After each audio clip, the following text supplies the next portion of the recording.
crisis tiene fecha de expiración, pero tu gloria es eterna.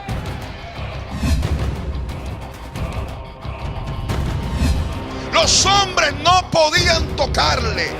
Los hombres no podían llevarlo al Gólgota. Él mismo decidió ir a la cruz. Él mismo decidió entregarse a causa de nuestra maldad. Lo que Dios hace contigo, mañana tú serás un instrumento multiplicador de salvación para otros.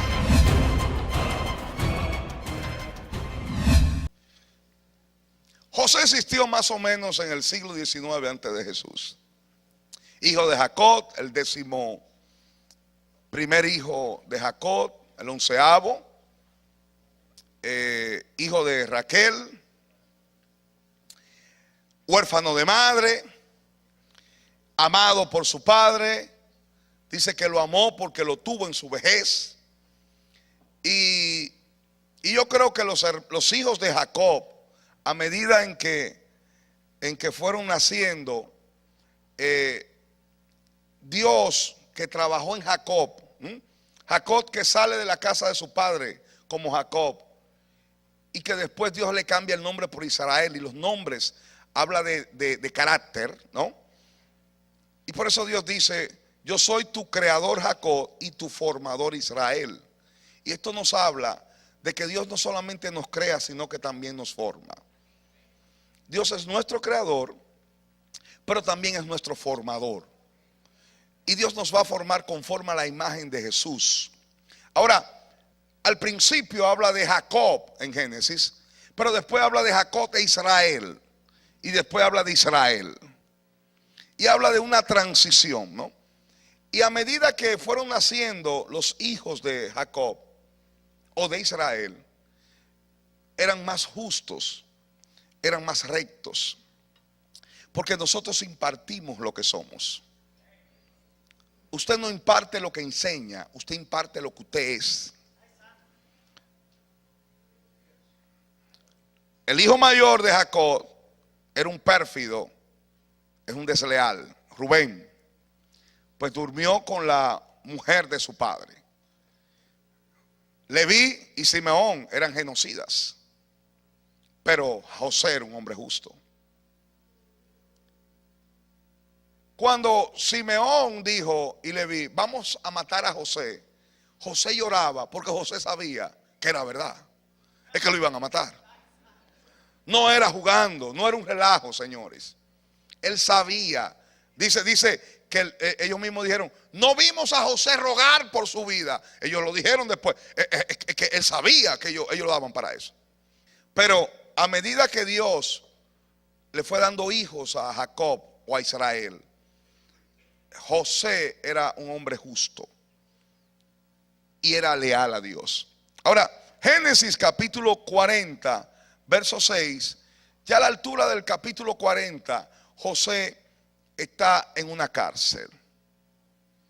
José ha sido acusado falsamente por la esposa de Potifar de ser un acosador sexual.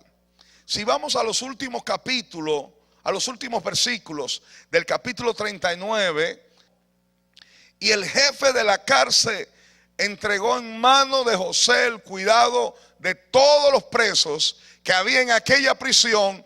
Todo lo que se hacía allí, él lo hacía. No necesitaba tener el jefe de la cárcel cosa alguna de las que estaban al cuidado de José, porque Jehová estaba con José y lo que él hacía, Jehová lo prosperaba. Dios está llamando próspero a un hombre que fue apartado de su familia, que fue apartado del amor de su padre, a un hombre que fue vendido como esclavo, perdió su libertad, a un hombre que llegó a la casa de Potifar y para el colmo de madre, la mujer se enamora de él. Oigan esto, porque dice que desde que José llegó a la casa de Potifar, todo lo que José hacía, Jehová lo prosperaba. Y Potifar dijo: Dios me está prosperando a causa de este muchacho. Y lo colocó a la cabeza de toda su casa. Había una gracia, diga conmigo gracia, en José, que todo lo que él tocaba prosperaba.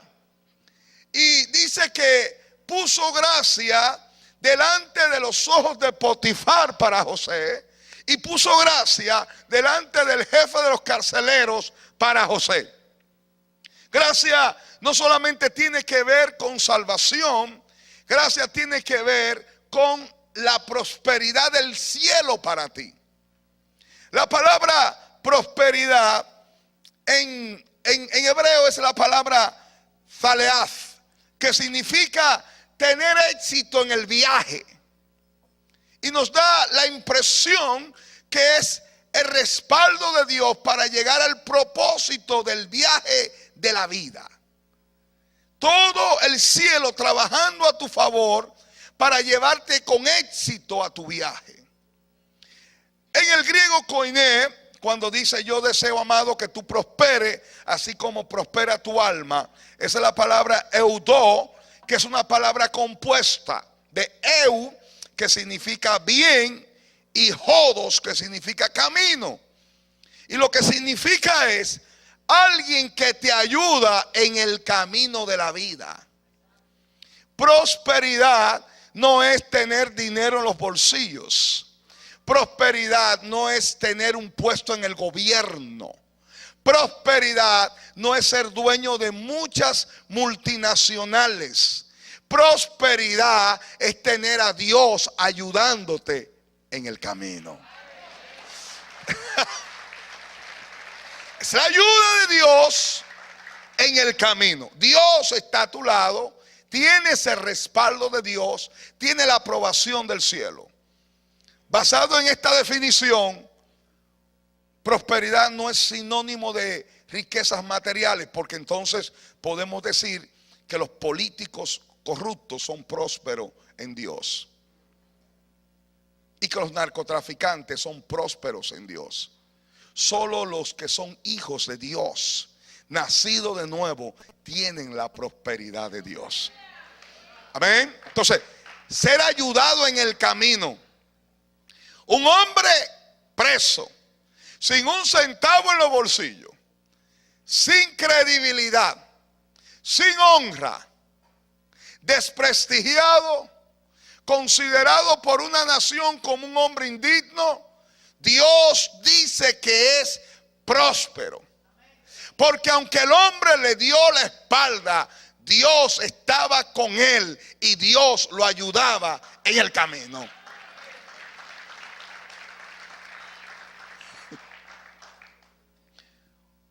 La iglesia de Jesús pasamos por diversos momentos y crisis en nuestras vidas. En el camino hay tramos que son desérticos. Hay lugares que son lugares feraces y fértiles. Hay lugares de prosperidad, pero también el trayecto. Hay estaciones de sequedad, de escasez, de pruebas, de crisis. La prosperidad no tiene que ver nada con lo que ocurre a tu alrededor. Tiene que ver con quién está a tu lado en medio de las crisis. La prosperidad no tiene nada que ver con lo que los hombres piensan de ti. Tiene que ver con lo que el cielo habla de ti. La prosperidad tiene que ver con el respaldo de Dios en medio de todas estas cosas. Podemos decir que aún estando en un lugar lleno de escasez, llenos de carencias, llenos de situaciones difíciles, somos prósperos. Sí, si Cristo está contigo y Dios está cumpliendo su propósito en tu vida y todo está direccionándote para formar a Cristo en ti, para el cumplimiento del propósito de Dios, todo obra para bien y Dios está contigo. Tu crisis tiene fecha de expiración, pero tu gloria es eterna. Basado en esta introducción vamos a leer. José está en la cárcel, en el momento más oscuro de su vida, en el momento más bajo de su crisis. Vino a ellos José por la mañana y los miró, y aquí que estaban tristes. Un copero y un panadero que estaban al lado del faraón, enviado a la cárcel. Y él preguntó a aquellos oficiales del faraón que estaban con él en la prisión de la casa de su señor, diciendo: ¿por qué parece hoy mal vuestros semblantes? Ellos le dijeron: hemos tenido un sueño y no hay quien lo interprete. Entonces le dijo José: no son de Dios las interpretaciones, contádmelo ahora. Entonces el jefe de los coperos contó su sueño a José y le dijo: yo soñaba que veía una vid delante de mí, y en la vid 3 sarmientos, y ella era como que brotaba y arrojaba su flor, viniendo a madurar sus racimos de uvas. Y que la copa del faraón estaba en mi mano, y tomaba yo las uvas y las exprimía en la copa de faraón, y daba yo la copa en mano de faraón. Y le dijo José: esta es su interpretación. Los 3 sarmientos son 3 días. Y al cabo de 3 días levantará faraón tu cabeza y te restituirá a tu puesto, y darás la copa a faraón en su mano, como solías hacerlo cuando eras su copero. Acuérdate pues de mí cuando tengas ese bien, y te ruego que uses conmigo de misericordia, y hagas mención de mí a faraón, y me saques de esta casa. Porque fui hurtado de la tierra de los hebreos, y tampoco he hecho aquí porque me pusiese en la cárcel. Viendo el jefe de los panaderos que había interpretado para bien, dijo José: también yo soñé que veía 3 canastillos blancos sobre mi cabeza. Y en el canastillo más alto había de toda clase de manjares de pastelería para faraón, y las aves las comían del canastillo de sobre mi cabeza. Entonces respondió José y dijo: esta es su interpretación. Los 3 canastillos 3 días son. Al cabo de 3 días quitará faraón tu cabeza de sobre ti, y te hará colgar en la horca, y las aves comerán tu carne de sobre ti. Al tercer día, que era día del cumpleaños del faraón, el rey hizo banquete a todos sus sirvientes, y alzó la cabeza del jefe de los coperos y la cabeza del jefe de los panaderos entre sus servidores, e hizo volver a su oficio al jefe de los coperos, y dio a este la copa en mano de faraón. Mas hizo ahorcar al jefe de los panaderos, como lo había interpretado José. Dice los targúmenes, y esta es no es doctrina, simplemente es información, que se había informado que había una conspiración contra el faraón y que se quería envenenar su comida.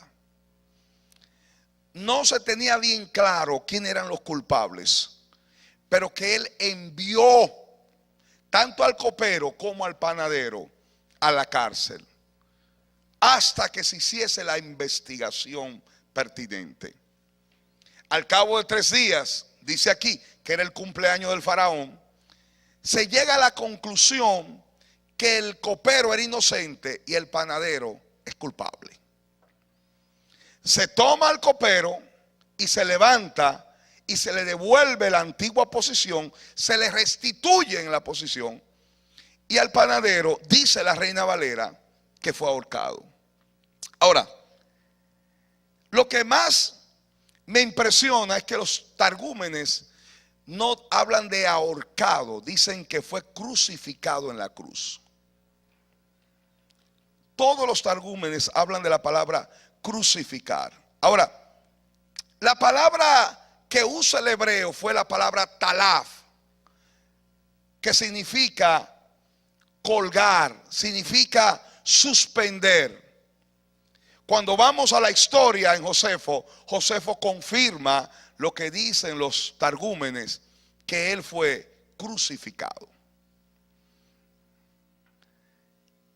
Él fue declarado culpable y dice Josefo que lo crucificaron en una cruz. La cruz nace en Egipto.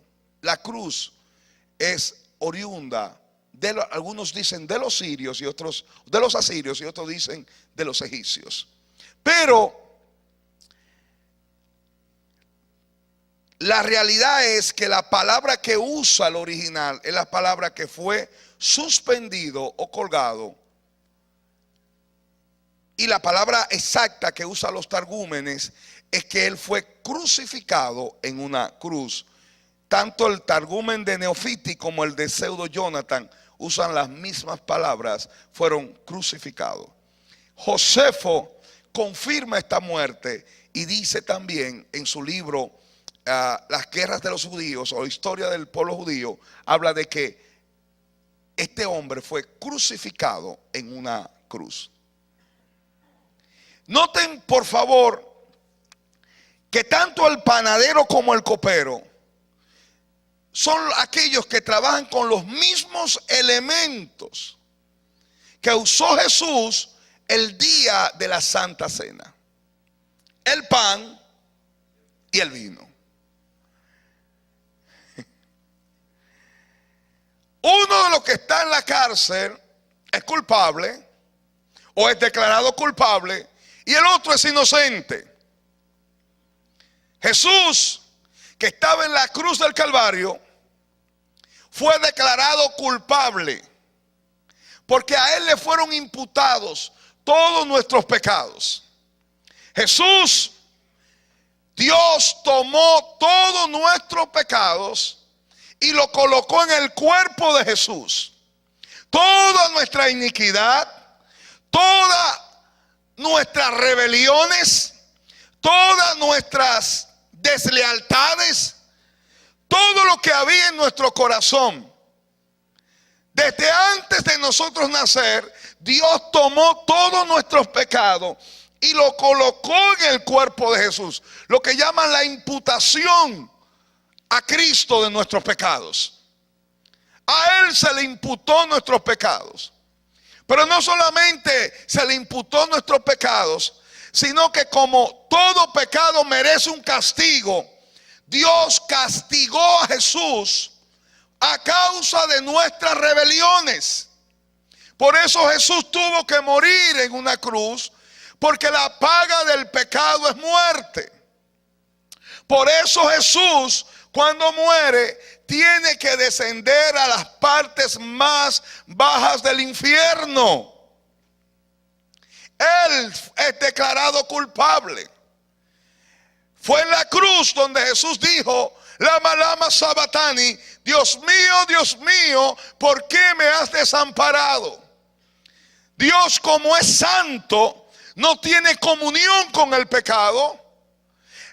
El mayor sufrimiento de la cruz no fueron los clavos, no fue la corona de espinas, no fue la falsa acusación de los religiosos. El mayor dolor de la cruz no fue el abandono de sus discípulos, no fueron los clavos que horadaron sus manos y sus pies. El mayor dolor del corazón de Cristo fue separarse de la comunión perfecta con el Padre amante. A eso era que Jesús, por eso Jesús dijo: mi alma está en angustia hasta el Seol. El dolor de Cristo, su angustia no era el sufrimiento de los golpes, de los latigazos. No era el sufrimiento de los golpes y de los escarnios. El dolor de Jesús era saber y entender que llegaría el momento en que esa comunión que existió desde la eternidad iba a ser quebrada en un momento dado de su vida. Jesús no se quejó por los golpes. Jesús no respondió a las acusaciones nuestras, a las acusaciones de los religiosos. Jesús no se quejó ante los latigazos. Su grito fue al sentir que su corazón se partía, al sentirse abandonado del amor de su Padre.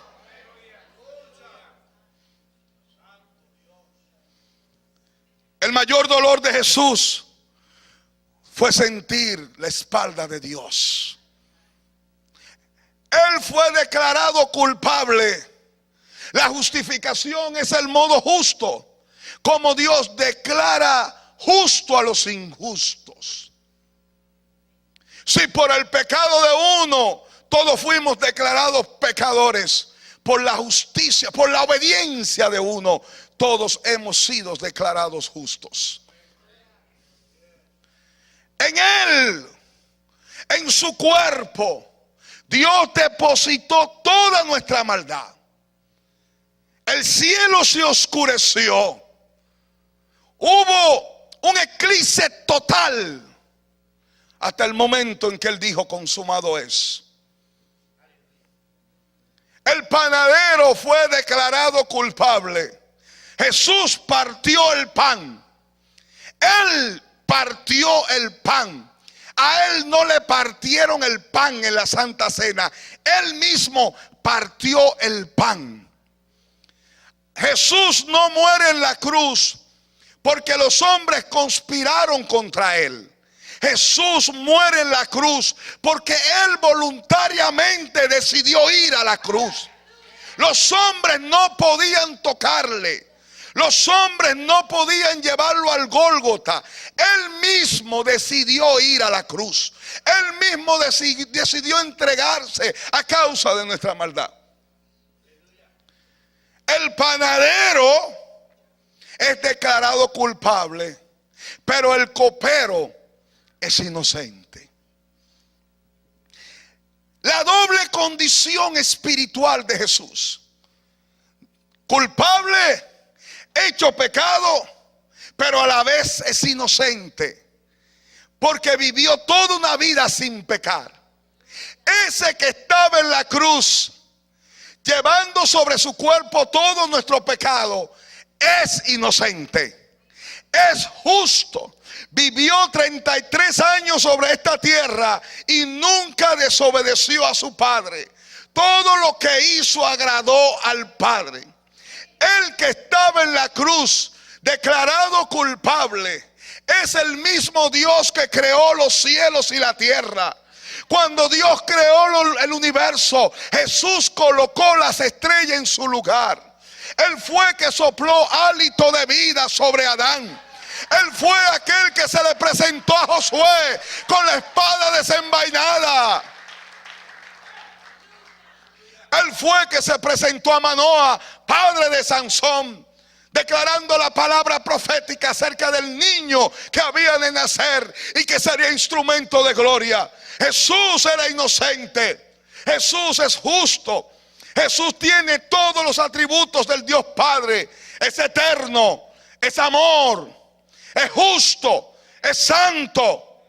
El que fue declarado culpable, la verdad es que es inocente, es justo, es santo, es bueno, es benigno, y el pecado no tiene autoridad sobre él. Por cuanto Él fue declarado culpable a causa de nuestra maldad, Él tuvo que morir en una cruz y descendió a las partes más bajas del infierno. Pero por cuanto no pecó, el pecado no tenía autoridad sobre Él y la muerte no lo podía retener. ¡Aleluya! ¡Aleluya! ¡Aleluya! Santo es el nombre de Jesús. Santo es Jesús. La doble condición espiritual de Jesús: culpable por mis pecados, pero inocente por su santidad. El panadero y el copero: uno es culpable, el otro es inocente. Uno destinado a morir y otro destinado a volver al palacio.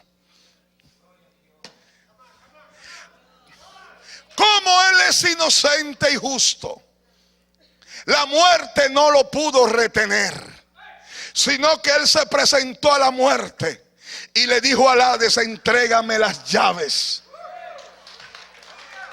¿Cómo es inocente? Porque los inocentes no pueden estar en la cárcel.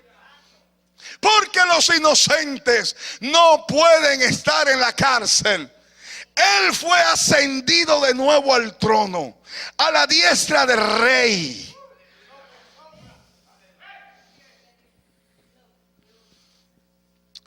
José entendió que el copero era la conexión para él salir de la cárcel. José entendió que el copero era el instrumento de Dios para salir de la cárcel. El copero fue el instrumento de Dios para llevar a José de la cárcel al propósito. Ustedes no me están entendiendo. Ustedes no me están comprendiendo. Él vio al copero y él dijo: hay un sueño para conmigo. Hay un propósito de Dios para conmigo. Este es la conexión divina. Cuando Él suba al trono, yo sé que yo también voy a subir. Y al cabo del tiempo señalado, el faraón tuvo un sueño y nadie le pudo interpretar el sueño. No en el tiempo de José, en el tiempo señalado de Dios. Y allí el copero se acuerda de José y empieza a hablar de José. Por primera vez el nombre de José empieza a conocerse en los palacios del rey. Los consejeros empiezan a oír de José. El rey empieza a oír de José. Dice la palabra que Jesús dijo: yo te voy a confesar tu nombre en el palacio delante de mi Padre y de los ángeles. Dice que cuando el copero le habló de José, dijo el rey: tráiganlo apresuradamente. José se afeitó, se cambió su ropaje y fue llevado apresuradamente al palacio del rey. Amados, tú y yo estábamos en una prisión de maldad. El enemigo de nuestras almas nos tenía atribulados y nos tenía atados mediante el pecado, mediante el vicio, mediante la maldad. Éramos esclavos del pecado, pero teníamos a alguien en el cielo. Teníamos al copero que habló de ti.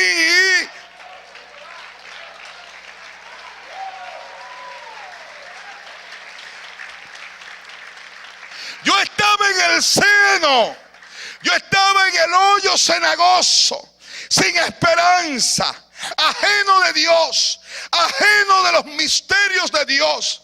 No conocía a Dios, muertos en delitos y en pecado. No buscaba a Dios. Dios no existía en mi vida. Estaba aprisionado en prisiones de maldad, bajo el verdugo de la cárcel que es Lucifer.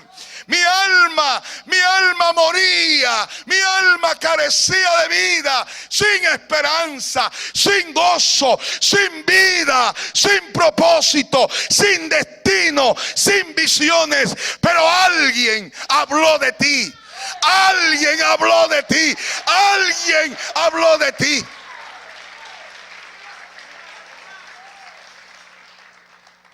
El querigma de Dios. Jesús proclamó la victoria en el infierno y habló de tu nombre en el cielo.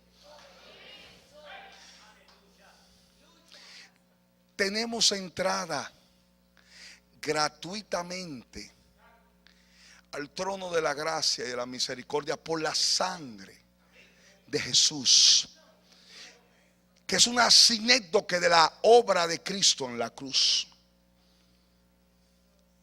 La sangre de Cristo. Él murió por mí. Él fue declarado culpable por mi culpa y por la tuya. Pero también era inocente. Como inocente fue ascendido a los cielos y fue restituido en la posición que le corresponde. Y Él, a través de Jesús, tenemos entrada al Padre. José fue restituido. José fue llevado conforme al propósito. Y aquí quiero concluir el mensaje. Dios llevó a José de la cárcel al palacio, porque Dios iba a convertir a José en un instrumento de salvación, no solo para su familia, sino para muchos.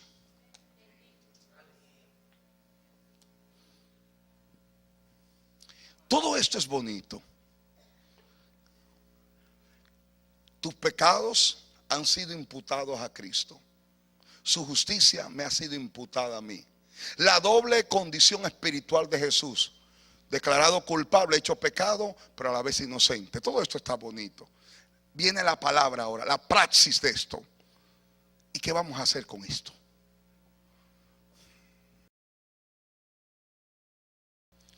Dios no te llevó al palacio para que te dé una vida de fastuosidad. Dios no te llevó al palacio para que vean lo grande que eres. Dios te ha traído al palacio y te ha liberado del pecado para que tú seas de bendición y de salvación a muchos.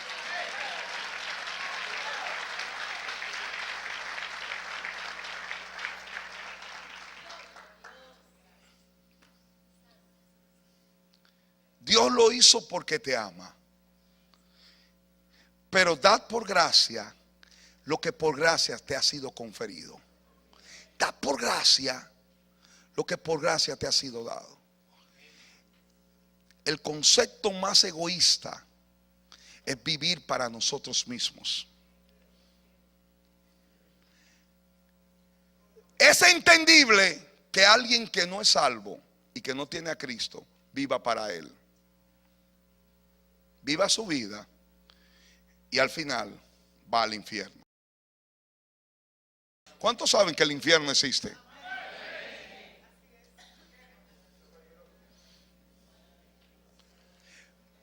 Pero no es entendible que a quien se le ha dado tanto como a un cristiano, el 60% de los cristianos, por lo menos se habla del 60-70%, son cristianos pasivos que vienen a las iglesias domingo tras domingo, y si es que vienen los domingos, llegan tarde, se van temprano y viven su vida.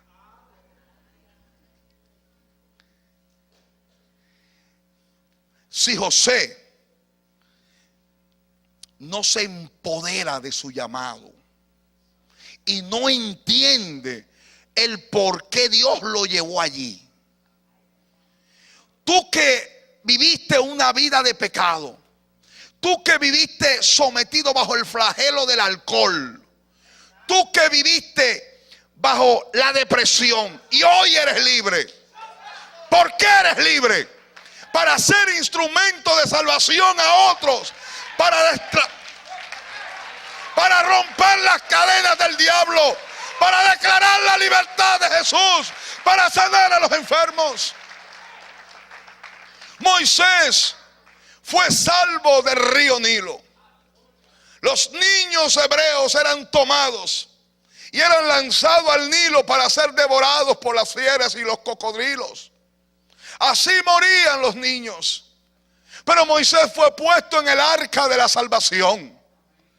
Tu vida no está destinada a morir a pesar que está rodeada de cocodrilos, porque tú estás en el arca de la salvación. Y como tiene una estirpe real, al igual que Moisés, tu arca va a ser dirigida al palacio. Él llegó al palacio, no porque el río lo llevó al palacio, sino porque los reyes terminan.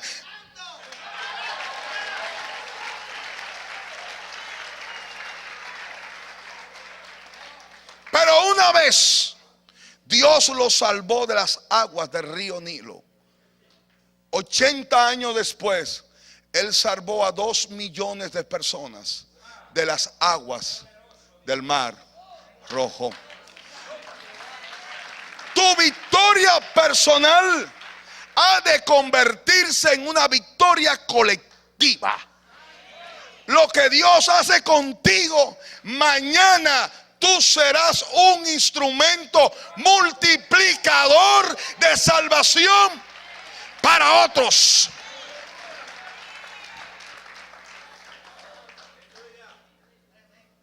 ¿Cómo es posible? Y la hermana Yesenia Ten decía, ¿cómo es posible que podamos entrenar a un soldado para ir a la guerra y en el momento de la batalla diga, ¿sabe qué? He decidido retirarme?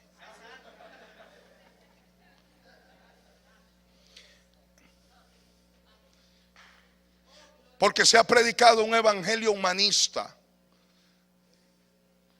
La pregunta es, todo el cielo está trabajando en ti y ha invertido en ti tanto. Primero, porque Dios te ama y eres su hijo. Pero segundo, Dios te bendice para que sea de salvación. Y Dios te salva para que sea instrumento de salvación a otros. Es un acto de rebeldía. No fluir en lo que Dios te ha llamado. Cuando Jesús fue a la higuera, al no encontrar higos, le dijo, nunca más nadie coma frutos de ti. Y al otro día dice de que desde ese momento en que Jesús desató esa palabra, desde las raíces empezó a secarse. Y al otro día ya no estaban secas las raíces, sino las hojas, las ramas, los sarmientos, todo estaba seco. Por cuanto la higuera perdió la causa de su existencia, que era producir higos, entonces se seca. Cuando un cristiano pierde la causa de su propósito, empieza a secarse.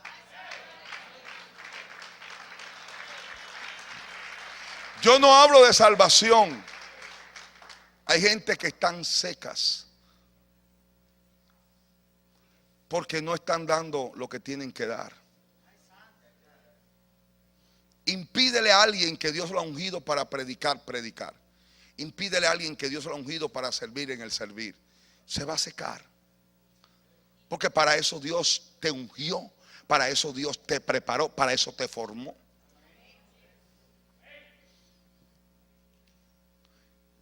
Dios nos ha llevado, dice la palabra, que estamos sentados en los lugares celestiales en Cristo Jesús. Su cuerpo está sentado aquí en triunfadores. Pero espiritualmente estamos en el trono de Dios en los lugares celestiales. Amén. Estamos allá. Mi condición como hijo de Dios. ¿Pero para qué? Para ser de bendición como embajadores de Cristo aquí en la tierra. Como embajadores de Cristo. Hablamos mucho de que somos reyes y sacerdotes. Pero un rey ¿para qué? Para decir, yo decreto, yo hago, yo digo. No. Somos reyes de un gran rey. Él es el rey de reyes y señor de señores. En un imperio había un gran rey y habían reyes. Y la labor de los reyes era cumplir la voluntad del gran rey. Yo soy un rey porque yo tengo que hacer la voluntad en el área donde Dios me ha puesto, en la jurisdicción donde Dios me ha puesto del gran. Somos sacerdotes y somos reyes para el Señor en Jesucristo, pero para cumplir la voluntad del gran rey. No para que me rindan pleitesía, porque en el reino de Dios toda la adoración no es ni para los ancianos, no para los ángeles, no para los querubines, no para los hombres. Toda la gloria, toda la alabanza, toda la adoración es para el que está sentado en el trono y para el Cordero de Dios. Amén. Vamos a ponernos en pie.